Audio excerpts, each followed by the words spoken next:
मेवा सिंह जी, आपका मुकाबला नायब सिंह सैनी से होगा। कुछ फर्क रहेगा मुकाबले में? मुकाबला दिलचस्प होगा कि और ज्यादा कड़ा होगा? इस प्रदेश का नागरिक बहुत शाना है। वो हर विधायक पे, एमपी पे एक एक नजर रखे हुए है। मैं दावे के साथ कह सकता हूँ कि नायब सिंह सैनी 5 साल यहाँ से मेंबर पार्लियामेंट रहे। हल्के में कोई भी वो 2 काम गणवा दे। किसी के सुख में नहीं गए, किसी के दुख में नहीं गए, कहीं कोई समस्या सुनने के लिए नहीं गए। 5 साल लोकसभा में हल्के की कोई भी समस्या नहीं उठाई। अनेक समस्याएं थी हल्के की। कि आप भी विधायक हैं, 5 साल में आपकी तरफ से इतना कुछ काम किया गया कि ये समस्याएं हैं, इनसे निजात मिल सके, और कहाँ कमी रही कि समस्याएं दूर नहीं हो पाई? विधानसभा चुनावों के लिए हरियाणा की तमाम विधानसभा क्षेत्रों से लेकर दिल्ली तक उम्मीदवार तलाशे जा रहे हैं। जनता अपने समीकरण लगा रही है, राजनीतिक पार्टियां अपने आंकड़े साध रही है। ऐसे में यदि हम लाडवा का जिक्र ना करें, क्योंकि लाडवा विधानसभा इन दिनों हरियाणा की 90 विधानसभाओं में सबसे हॉट सीट मानी जा रही है, क्योंकि जिस तरह से ये चर्चाएं तेज हुई कि यहाँ से मौजूदा विधायक नायब सिंह सैनी बीजेपी के उम्मीदवार हो सकते हैं, तो ऐसे में लाडवा पर सबकी निगाहें टिकी हुई हैं। हमारे साथ लाडवा के विधायक हैं मेवा सिंह जी।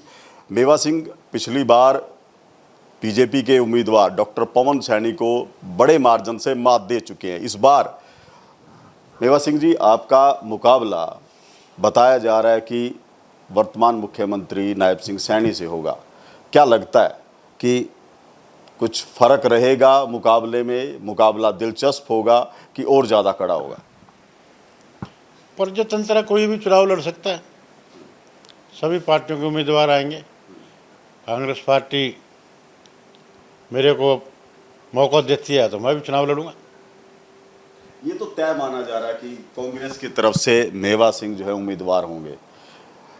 क्या लगता है कि बीते 5 साल का जो कार्यकाल है उसका कितना प्रभाव इस बार के चुनाव पर पड़ता हुआ दिखाई देगा? देखिए, आज इस प्रदेश का नागरिक बहुत शाना है। वो हर विधायक पे, एमपी पे एक एक नज़र रखे हुए है। किसने हल्के में क्या काम किए, कौन हल्के में रहा, कौन हल्के में पब्लिक के बीच में रहा, पब्लिक के सुख में रहा, पब्लिक के दुख में रहा, पब्लिक लोगों की समस्याएं सुनी, उनका समाधान किया। ये बारीकी से हर वोटर जानता है। और नायब सिंह सैनी जी की जो आपने चर्चा करी यहाँ से चुनाव लड़ने की, मैं दावे के साथ कह सकता हूँ कि नायब सिंह सैनी 5 साल यहाँ से मेंबर पार्लियामेंट रहे। हल्के में कोई भी वो 2 काम गणवा दे। मैंने लाडवा हल्के में 2 काम किए हैं। कोई भी किसी भी गांव में 5 साल में जाके नहीं देखा। किसी के सुख में नहीं गए, किसी के दुख में नहीं गए, कहीं कोई समस्या सुनने के लिए नहीं गए। 5 साल लोकसभा में हल्के की कोई भी समस्या नहीं उठाई। अनेक समस्याएं थी हल्के की। और 6 महीने से तो मुख्यमंत्री भी है। लाडवा में बाईपास की बड़ी भारी समस्या है। यमुना से जितनी माइनिंग होती है वो सब लाडवा के बाजार से होकर निकलती है। सारा दिन वहाँ जाम की स्थिति लगी रहती है। कुरुक्षेत्र यमुना 4 लाइनिंग की बड़ी भारी समस्या है। ये पंजाब बॉर्डर से यूपी को जोड़ती है। 3 स्टेट को ये सड़क जोड़ती है। 5 विधानसभा के हल्के हैं इसमें, पेवा, थानेसर, लाडवा, रदौर और यमुनानगर। इसकी आवाज़ एक दिन नहीं उठाई। विधायक जी, बिल्कुल आपने वाजिब बात कही है। जब हमने लाडवा विधानसभा का आकलन किया, लोगों से बात की, तो धरातल से यही बात निकली कि लाडवा शहर जो है जाम की समस्या से त्रस्त है। तो बात आती है कि आप भी विधायक हैं, 5 साल में आपकी तरफ से कितना कुछ फोकस, कितना कुछ काम किया गया कि ये समस्याएं हैं, इनसे निजात मिल सके, और कहाँ कमी रही कि समस्याएं दूर नहीं हो पाई? देखिए, एक भी विधानसभा का सेशन ऐसा नहीं है कि मैंने लाडवा के बाईपास की, कुरुक्षेत्र यमुनानगर 4 लाइनिंग की, पीपली का बस स्टैंड जिसका 7 साल पहले मुख्यमंत्री ने घोषणा की थी यहाँ पर आधुनिक बस स्टैंड बनाएंगे। खुद मुख्यमंत्री 2-3 बार साइट पे देख के गए, आज तक उसका भी काम शुरू नहीं हुआ। और भी जितनी समस्याएं थी, तो बयान में गर्ल कॉलेज की बात थी, हर विधानसभा के सेशन में मैंने उठाने का काम किया।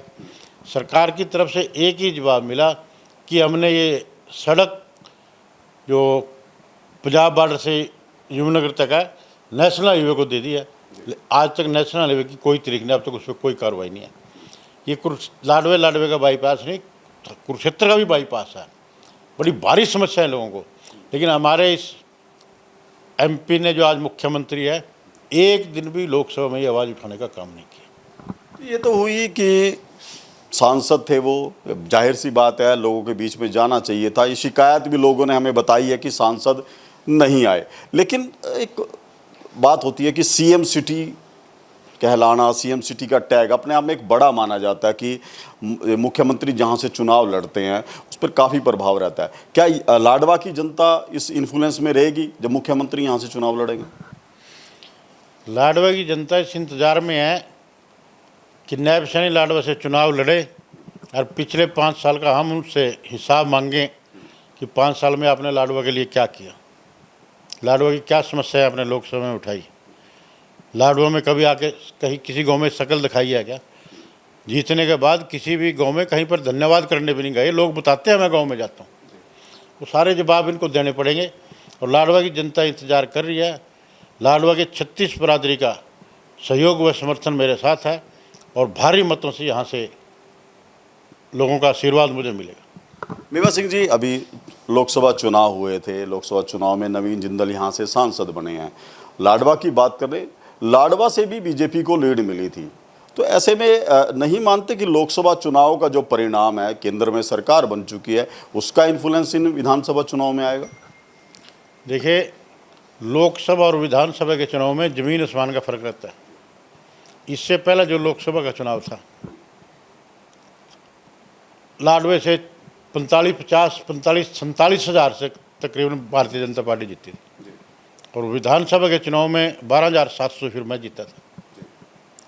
विधानसभा चुनाव में कैंडिडेट अलग होते हैं, मुद्दे अलग होते हैं। और नवीन जिंदल जी जो यहाँ से जीते, वो यहाँ से आम आदमी पार्टी का प्रत्याशी था, हाथ का निशान नहीं था, उसका बड़ा भारी नुकसान हमें हुआ। प्रत्याशी चाहे सुशील गुप्ता जी होते, अगर हाथ का निशान होता लाखों वोट से जीत के जाते। हर बूथ पे शिकायत मिली, लोगों ने जाके वहाँ पर हाथ का निशान ढूंढा लेकिन मिला। और उसका इसी कारण से यहाँ पर कैंडिडेट ज़्यादा 2 मशीनें रखी गई। 5वें नंबर पे सुशील गुप्ता जी का निशान था। जो दूसरी मशीन में 5वें नंबर पे निशान था, उसने वोट भी नहीं मांगी, सिर्फ नॉमिनेशन किया था। 8,500 वोट उसको पड़ी। कई कारण रहे। एक और है मेवा सिंह जी कि जो पिछले चुनाव की बात करें 2019 के चुनाव में, अब 12,700 वोट से जीते थे, लेकिन एक कैंडिडेट और था जो सैनी समाज से था, उसके पास भी लगभग इतनी ही वोट चली गई थी। तो तिकोनिया मुकाबला होने की वजह से डॉक्टर पवन सैनी हार गए थे। ऐसा कहा जाता है कि यदि सैनी उम्मीदवार ना होता तो शायद परिणाम कुछ और होते। लेकिन अब की बार जब देखने में आया कि इनेलो ने जिस तरह से शेर सिंह बड़सामी को उम्मीदवार बना दिया, इससे कहीं ना कहीं आपके वोट बैंक पे असर तो नहीं होगा? पिछली बार भी तिकोना मुकाबला तो नहीं था। शेर सिंह बड़सामी की पुत्र वधु ने चुनाव लड़ा था, हम सब की जमानतें जब्त हुई थी और 5 साल लोगों ने मेरे को सेवा करने का मौका दिया। 5 साल में हल्के की मैंने सेवा की, लोगों के बीच में रहा हूँ, बहुत से विकास कार्य करवाए हैं। तो उसका लोग मुझे जो मैंने सेवा करी है उसका मेरे को जरूर आशीर्वाद देंगे। इनेलो बसपा के वोट बैंक का क्या असर देखते हैं? क्या अपना वोट बैंक हासिल करेंगे या कांग्रेस वाले में सेंधमारी होगी? 2% वोट है इनका दोनों का मिला के। पिछली लोकसभा में कितना पड़ा था, इसमें उससे भी माड़ा हाल होगा। आज हर वोटर ये समझदार है कि ये भारतीय जनता पार्टी की बी टीम है। सिर्फ वोट खराब करने के लिए भारतीय जनता पार्टी से मिलकर चुनाव लड़ रहे हैं और लोग आज वोट खराब नहीं करेंगे। आज सीधा चुनाव कांग्रेस और भारतीय जनता पार्टी के बीच में है। कांग्रेस का चौधरी उपेंद्र सिंह हुड्डा जी का शासन लोगों ने देखा है। 36 बरादरी के लिए चौधरी उपेंद्र सिंह हुड्डा जी ने काम किए हैं। आज इंदिरा आवास योजना के अंदर कांग्रेस के टाइम में ऐसा कोई गाँव नहीं, कहीं 50 मकान, कहीं 60 मकान, कहीं 70 मकान, कहीं 80 मकान इंदिरा आवास योजना में ना बने हो। और इस भारतीय जनता पार्टी के 10 साल के शासन में हल्के में किसी भी गांव में एक भी मकान नहीं बना। चौधरी उपेंद्र सिंह हुड्डा जी के टाइम में गरीब आदमी के लिए सोसाइटी प्लाट की स्कीम लेके आए थे, हर घर टूटी हर घर टंकी की स्कीम लेके आए थे। किसान के लिए हमारे यहाँ चौधरी उपेंद्र सिंह हुड्डा जी के मुख्यमंत्री बनने से पहले चुनाव में मुख्य मुद्दा ही बिजली होता था। गाँव में सारी रात गर्मियों में बिजली नहीं आती थी, ट्यूबवेलों में बिजली नहीं आती थी, लोग रात को ट्रालियां जोड़ जोड़ के पावर हाउस का घेराव करते थे, सड़कें जाम करते थे। चौधरी भूपेंद्र सिंह हुड्डा जी ने इस समस्या को समझा, 5 नए थर्मल प्लांट लगाए, गाँव की बिजली की लाइन अलग करी, ट्यूबलों की बिजली की लाइन अलग करी, हर ट्यूब पे अलग ट्रांसफार्मर रख के इस बिजली की समस्या को ख़त्म करने का काम किया। आज गांव में 24 घंटे जो बिजली चल रही है, लोगों को पता है चौधरी भूपेंद्र सिंह हुड्डा जी की देन है। आज जहाँ भी 4 आदमी इकट्ठे होते हैं, किसी दुकान पे, चाय की दुकान पे, ढाबे पे, मंडी में, चौपाल में, चौधरी भूपेंद्र सिंह हुड्डा जी के कामों की चर्चा होती है। आज चौधरी भूपेंद्र सिंह हुड्डा जी के नाम की और कांग्रेस पार्टी के नाम की पूरे प्रदेश में अंधी चली हुई है।